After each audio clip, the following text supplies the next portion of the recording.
just a little bit of a taste, Juanita. For example, Mussolini's son-in-law, I think it was Ciano, talked about how beautiful the bombs were that he dropped in Ethiopia and how they looked like flowers bursting. And everybody said, this is an example of how awful the fascists are. No, that's not why the fascists were awful. That was an observation, that the bomb that was dropped was beautiful. You can't walk away from that, because it helps to explain why bombing pilots could do the things they did, very often perfectly decent young men who would destroy tens of thousands of people with their bombs. But one of the reasons they could do it is because it looks so beautiful from above. And in fact, I'll go a step further, one would want it to be beautiful from above, because wouldn't it be horrible if 10,000 people are killed in a moment and all you've got is a dirty smudge on the horizon?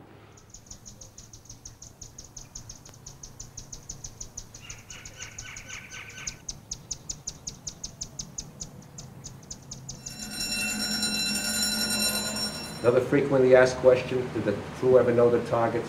No, they did not know then. They still do not know today. Nobody knows today except the Air Force and some classified personnel. Politics have changed. Adversaries become friends. I don't think we'd like friends to know that they were once a target of this monster.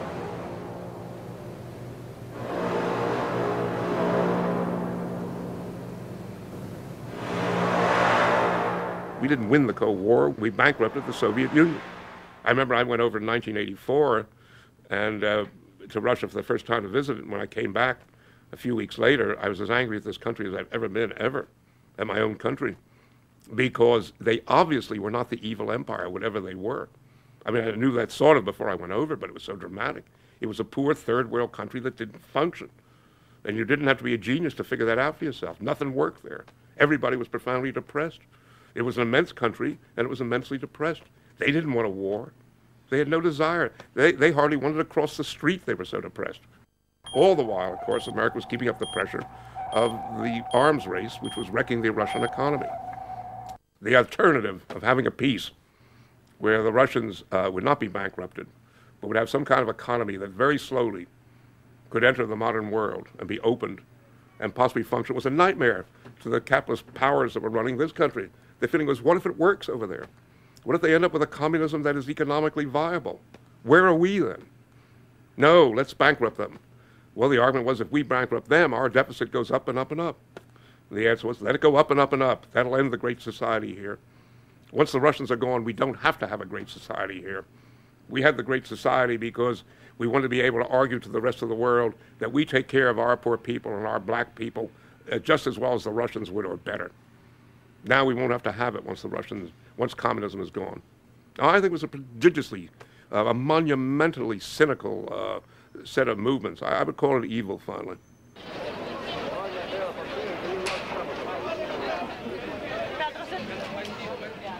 What I felt when the Cold War ended was not a sense of woe, of, oh, my communism is gone. But on the contrary, what I felt was another sense of woe, which is my country, America, is certainly not ready to take over the world.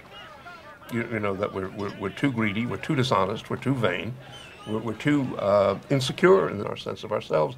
So I felt America's not ready to take over the world. It thinks it is, but it's not really ready. And so I didn't see the end of the Cold War as necessarily opening up huge horizons for anyone except those people who are going to make vast amounts of money.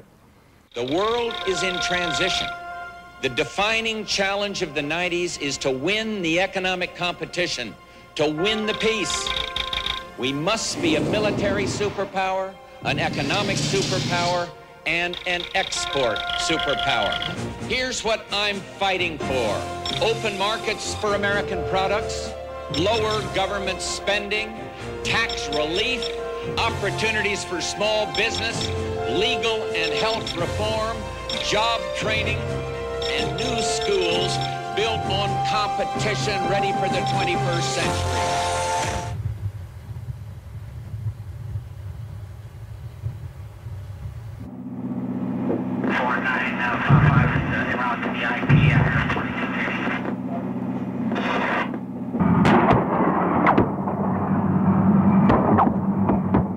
I was for the war, yes. And the reason I was for the war is I felt that the country had gotten to so bad a state, it had gotten so ugly, there were so many contradictions. The hatred between blacks and whites was so intense in those years The drug situation was getting worse all the time. The prisons were terrible. Under the prosperity, everything was going wrong in the country. The country needed a war. And of course, the country enjoyed the war. They loved it. It was very good for them. There were all those yellow ribbons. And everybody in America felt, not everybody, but 3/4 of America felt very good about that war for a while.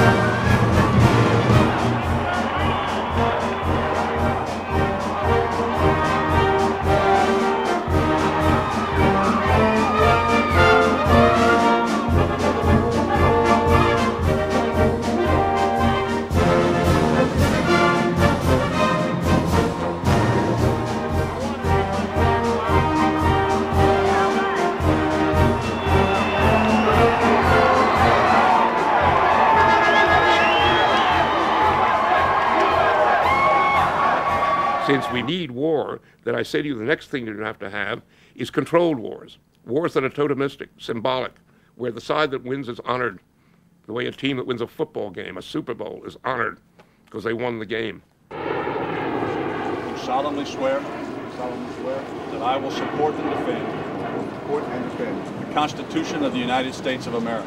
The Constitution of the United States of America. Against all enemies. Against all enemies. Both foreign and domestic. Both foreign and domestic. And I will bear. And I will bear. True faith and allegiance to the same.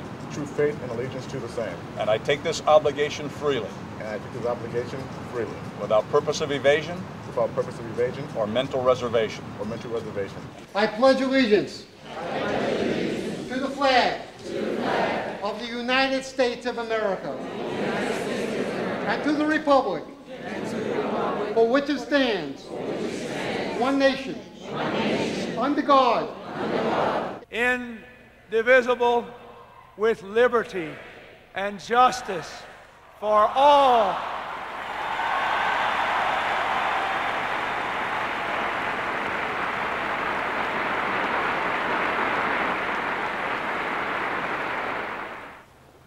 I'm not concerned with being a good American. That's been ruined. That kind of language has been spoiled for us. Good American. You know, all the worst people are good Americans. But I certainly do have this feeling of affection for the absolute sense of intellectual freedom that exists as a live nerve, a live wire, right through the center of American life. Every time I get totally discouraged with this country, I remind myself, no, the fact is that finally we really can say what we think, and some extraordinary things that come out of that. Now, you pay a price for saying what you think, but it's not a crippling price. It's not a mortal price. I felt free to think in this country. Oh, brothers and sisters, come on, join the army. We got to help each other, throw away our chains. Come on and make revolution, join the people's army. If we stand together, we'll all be free someday. We'll be free someday, yeah. Free someday, we'll be free someday. You know that we'll all be free someday.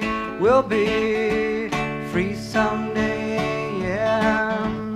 Free someday, we'll be free someday. You know that we'll all be